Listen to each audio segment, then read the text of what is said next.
Hello and welcome to the No Holds Barred Witchcraft podcast. And have we got a treat for all of you minus one?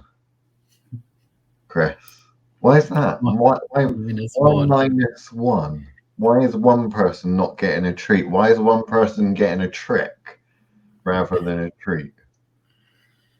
Do you know? Probably because we were asked to do something and they're not going to like the outcome. Right. But surely that's not going to be a trick if someone asks us to do something and we think about it, say, not so sure. Are you really sure you want us to go out of our way to do this? And they say yes, and we do it. Surely that's not a trick, is it? Surely that's a treat. Well, not if they don't like the answers. Oh. Do you want to do a reveal then? Do you want to reveal what we will be doing today? Some people will know by the title, no doubt, but some people are slow and don't quite work through the title. What are we doing today, Mr. Chris? Have you got your We're going to be somewhat Fausty and somewhat supportive, perhaps. But it's too late in some ways because the damage is already done. It's gone to print. There's not there's not a lot much else people can do about it. Right. So what we'll be doing today is we'll be reviewing a book.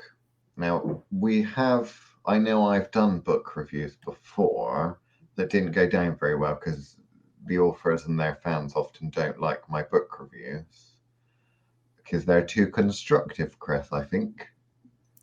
Or is it destructive? I always get those two confused. Critical, I think, might be the case. Critical. I can be a little bit overly critical, apparently. Now, we were asked, I'm not going to say begged, I'm going to say asked, point blank, to do a book review a while ago, right? And it had Thoth in the title, the book in question. We read the book. It was terrible. And we thought we couldn't possibly say anything or do anything that would be in any way, shape or form nice, right?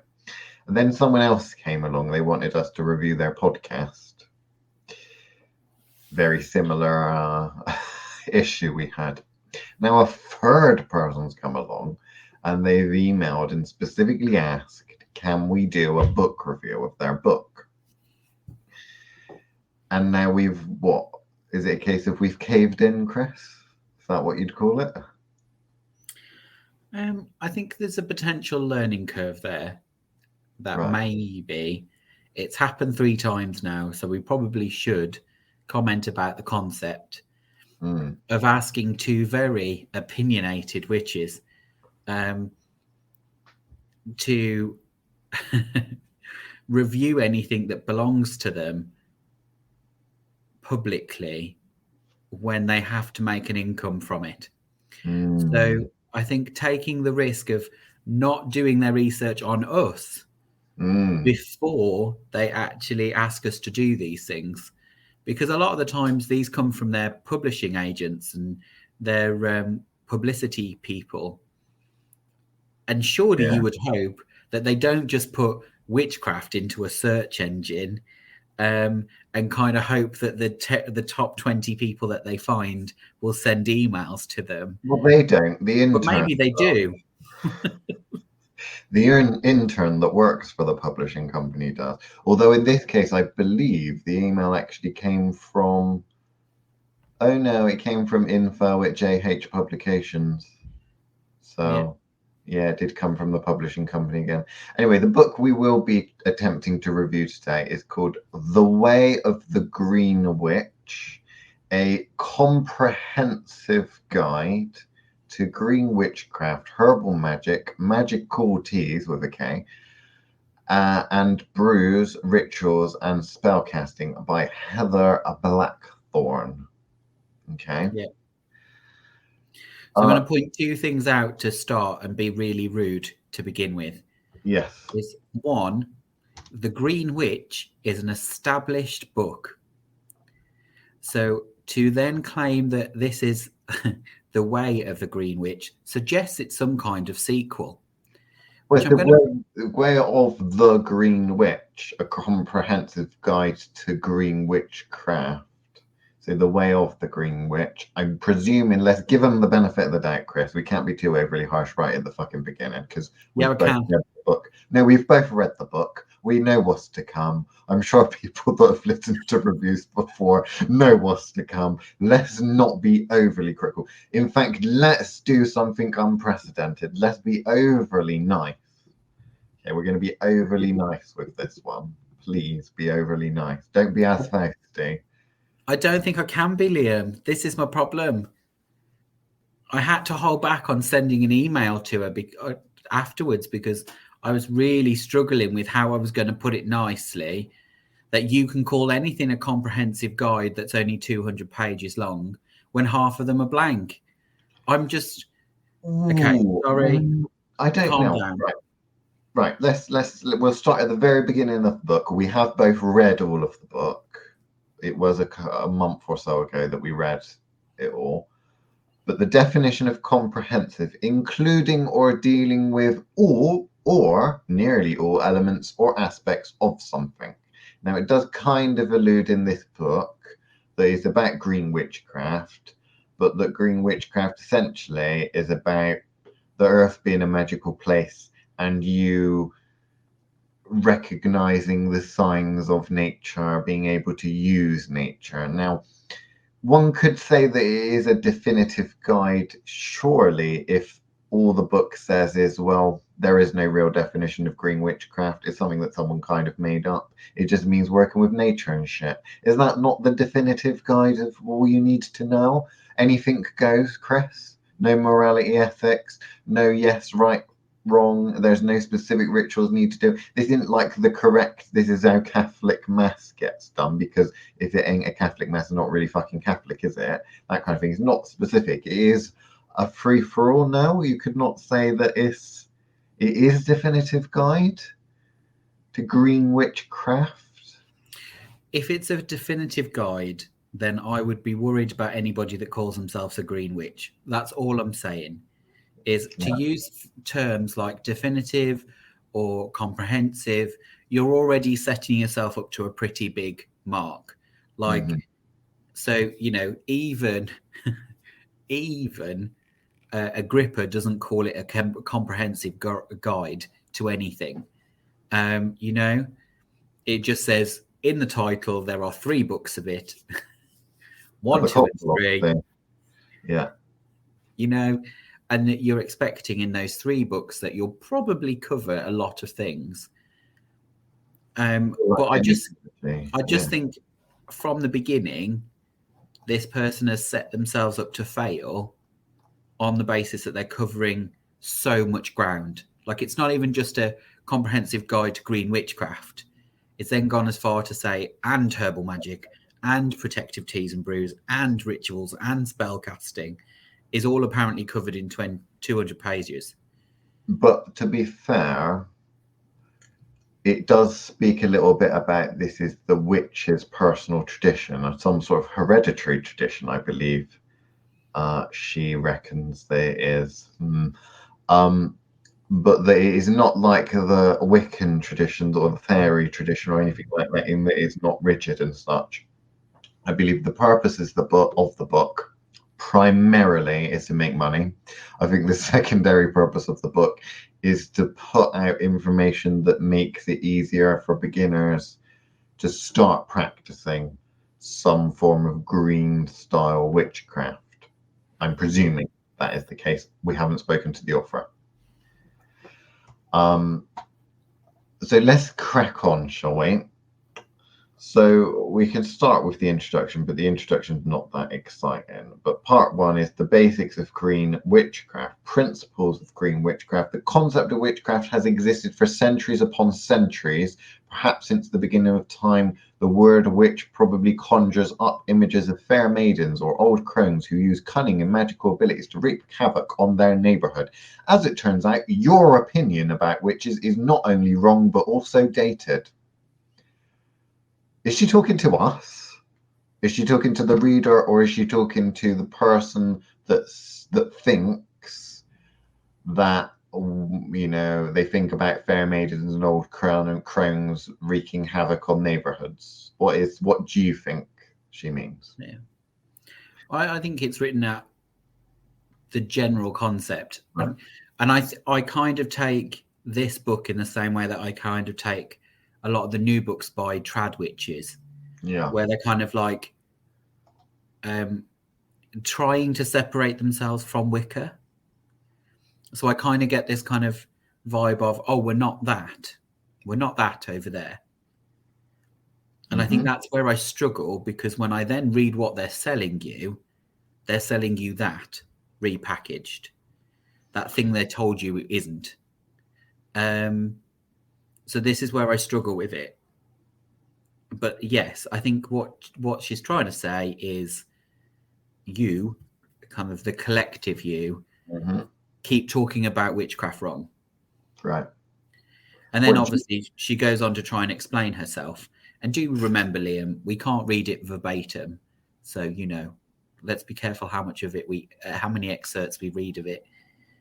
Well, we can read bits. Witchcraft is both practice and lifestyle, blah, blah, blah.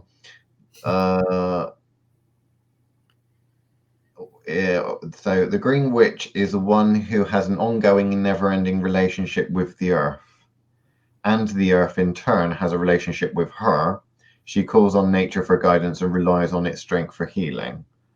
Right? Now, the reason I'm saying careful is because legally you can only copy 10%, and this ain't a very big book. Right. Okay. So I'd have to stop on page 10. Is that what you're saying? Basically, if we got as far as reading solidly page 10, we'd have to stop. So yeah, there are ways in which she addresses it. I'm fine with that. What I don't feel happens in the whole book is I don't feel like she shared her practice. Like I got the feeling that she wanted to, and like either there isn't enough of it, or she wasn't able to express it well enough. I don't know. I'm trying to be nice about it and assume that this is not deliberate. You know, that it's a. We are being nice. I feel like if this is the limit of what she knows, bearing in mind it's used the word, and I'm going back to the word comprehensive, says that we should know by the end of it the overview of everything that she knows. And, you know, unless this was compartmentalized into a series of 10 books, and that's the plan, therefore you have to buy all 10 books to get the comprehensive knowledge, then yeah, I'm kind of okay. But there is that part of then, wouldn't it, if they volume 1, you know, rather than comprehensive guide. Let's start. What would you consider green witchcraft to be? Let's look at it through your lens. Okay, green witchcraft to me would have to fit in book 1 of the 3 books of occult philosophy and be about natural magic. Right. So in order to be comprehensive, you would have to cover the entire world of natural magics. So in order to do that, that's how you work with nature, 4 cardinal elements, what that means to actually explore those in their entirety, not just in the fire hot, but actually give some kind of background into how you would interpret those cardinal spirits and their elements that they dwell within. And in order to, and without going through the concept of fucking fairies running all these elemental spaces. So you would kind of have to get through all of that and then be talking about to a level that needs to be where what that means on an astral space. How do you approach the natural world through the astral space? How do you approach the natural world through your practice? Like, is it very much low magic and is all about correspondence? Or are we talking about that actually you can manipulate nature without actually cutting pieces of her off? So do you know what I mean? Like, I would want to get, how far do you go in this kind of natural world? Whereas I feel what tends to happen, and I kind of can't separate green witchcraft from Wicca, is mainly because it seems to have that limit of green witch means the same as kitchen witch, or seems to be all about worshipping and holding nature in great high regard, the natural world, with saying and making a big distinction between you are part of nature, but you're living your nature wrong, even though you are a natural creature, because you're plastic in the ocean and that. And it's kind of like, reminds me of the golf course. The rabbits breed too much. There's a lot of problems with the heavy tasks. And they also dig up the golf course and such. And with that, you kind of think, well, it's natural for the rabbits to breed, but is it also natural for the farmer to get his gun and go and shoot a load of rabbits to call a bunch of them off? Some would say that's natural, some would say it's not natural. I find it very idealistic, I have to say, all of this nature, going back to nature, living in the forest, but actually living in a city type thing. That seems to me to be this kind of green witchcraft style, what people like. And I find that there are people that like to embrace being sensible with regards to recycling and renewable energies and all that kind of stuff. But then there's people that like to embrace the lifestyle but cause harm, like the sort of people that leave plastic ribbons in trees and that. You know, they embrace the lifestyle, the message, but they do it in a way that's completely opposite of what they are saying that they believe in. But anyway, so green witchcraft through time. Now, I think, to be honest, the term green witch is a new one. So I don't think that you can, as the author is kind of insinuating, that in ancient times there were green witches. The practice of green witchcraft finds its roots in men and women who acted as shamans, herbalists, healers, and midwives and such. What I think is that witchcraft in general, you could say, so I can stretch it saying, well, witchcraft in general is not a very old word, not a very old term. The ancient world would have seen magical practitioners in a very, very, very wide varieties. So wide, I'm not even entirely sure in a lot of cultures they would have been as generic as magic. I think it's only when we've got more secular or maybe more monotheistic, you potentially might have that with the, this is miracle, this is God, that's magic, that's superstition and evil. You know, that's where I kind of feel on that one.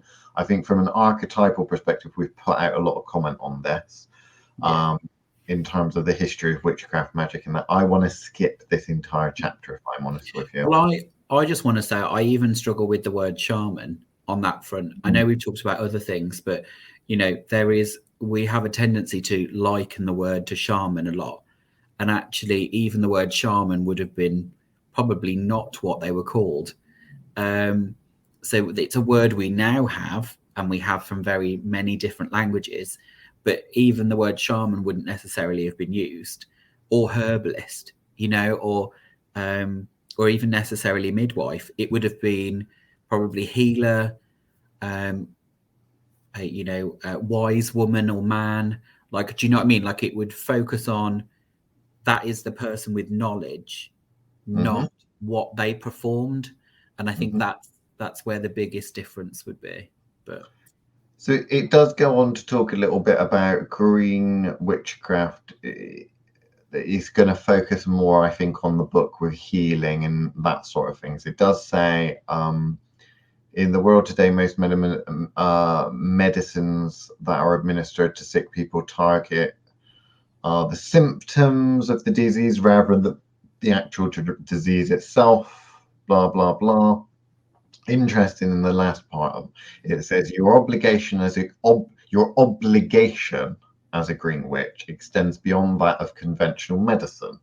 Because your relationship with nature, you have access to certain information and resources that you can use to heal both yourself, blah, blah, blah, others, that sort of thing. You must also understand that the more healing you provide to the creatures of nature around you, the more healing you receive. And that's not entirely true, is it? I don't think that... Okay, so I know a kind of kooky lady who feeds hedgehogs, looks after hedgehogs, and the hedgehogs come back for more, but they don't provide much other than in the form of comfort in terms of she feels like she's got a pet.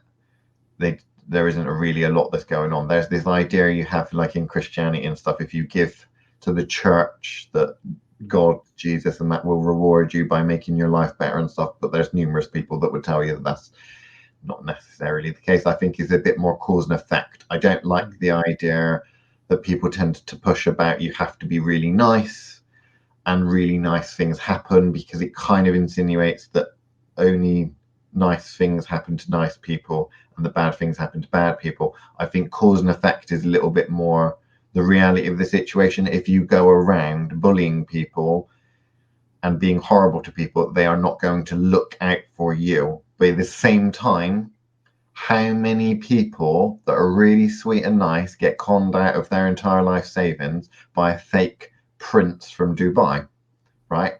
And there are people that are wanting to help others. You know, they wear their hearts on their sleeves and stuff. I don't like that kind of concept. I think it a little bit woo-wooey. What I will say on that point, though, is less. I think what they misinterpret is that once you kind of choose that modality of healing, I find there are lots of people who then start to get sick when they are not healing. Yeah. Because their magic is only kind of programmed to do one thing after too long, at the point where if you're not sharing that healing energy with others to use it up, it then starts to turn on you. And I think some people kind of feel like, oh, well, once you've chosen this path, like you're stuck on it. Well, actually, if you'd have been better at having a wider base of skills and not just throwing all your eggs in one basket, you wouldn't be tied to that one modality. Yeah. So next section is all about connection with nature, because apparently it's important to be able to read and interpret and think with, I suppose, the signs and symbols of nature, being able to read it, interact with it. And it gives examples of things you might want to use as ways to communicate with nature, or that watch how nature communicates with you. One is, I'll just read the titles. First one's the elements. It goes into detail about that. Then it's animals, then plants and flowers, then seasons and weather, then stars, moon, sun, then crystals, minerals, and earth. One thing I would say is the first one is elements. It does refer to elements as, let's say, components that make up the universe. So air, earth, fire, water, and spirit. Okay, one important thing that it says is the spirit element is different from the four physical elements and cannot be measured by the same standards as them.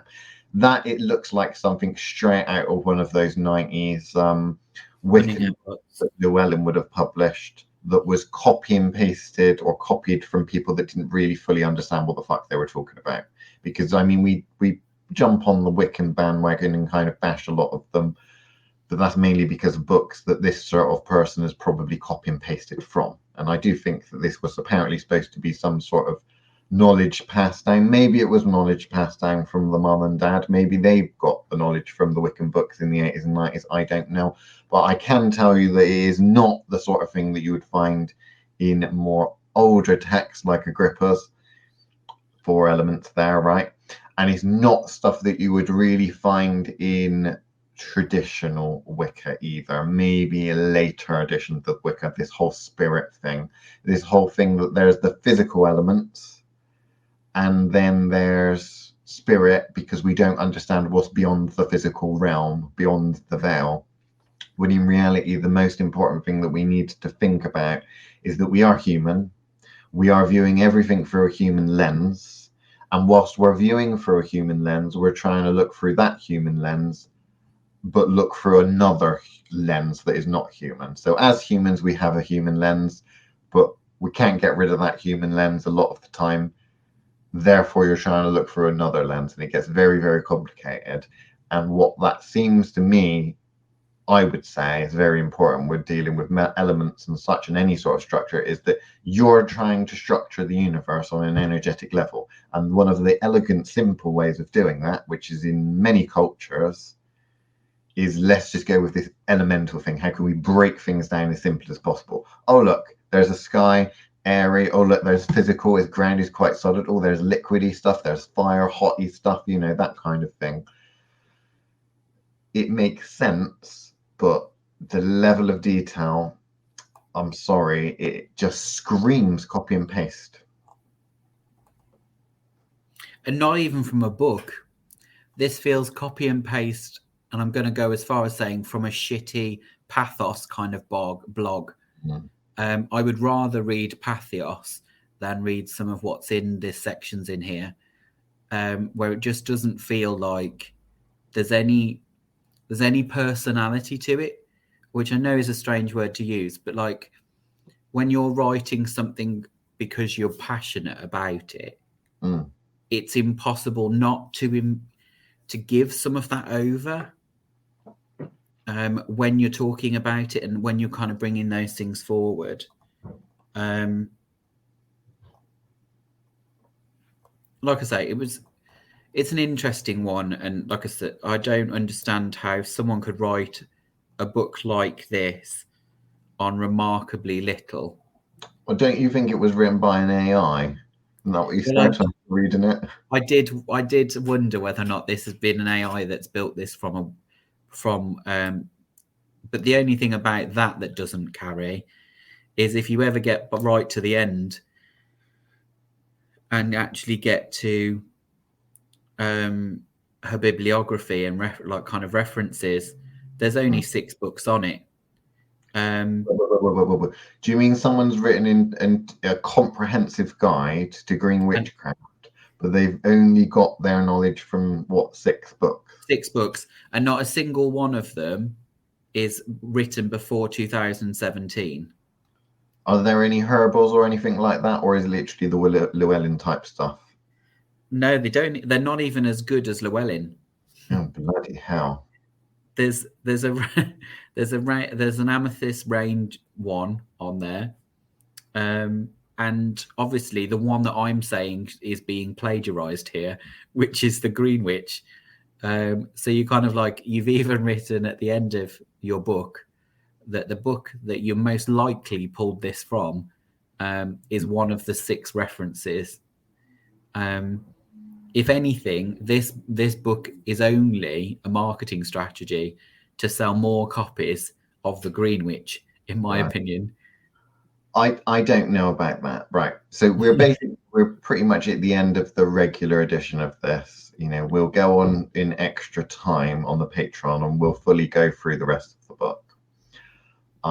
One thing that's important is that I think this book is terrible. I don't think that you should buy it, nor do I think that you should get it for free. I think that the most important commodity in life is time. And I think if you read this book, you won't be getting that time back. I think it's terrible. Absolutely terrible. I'm actually going to go a stage further, Liam. And I'm going to say, and you're going to laugh at this, I'm going to say, rather than buy this book, buy The Magical Herbs Compendium by Cunningham. Oh my gosh, you're And you recommending would learn more. Then that's saying something. That's it for this edition of the No Holds Barred Witchcraft podcast.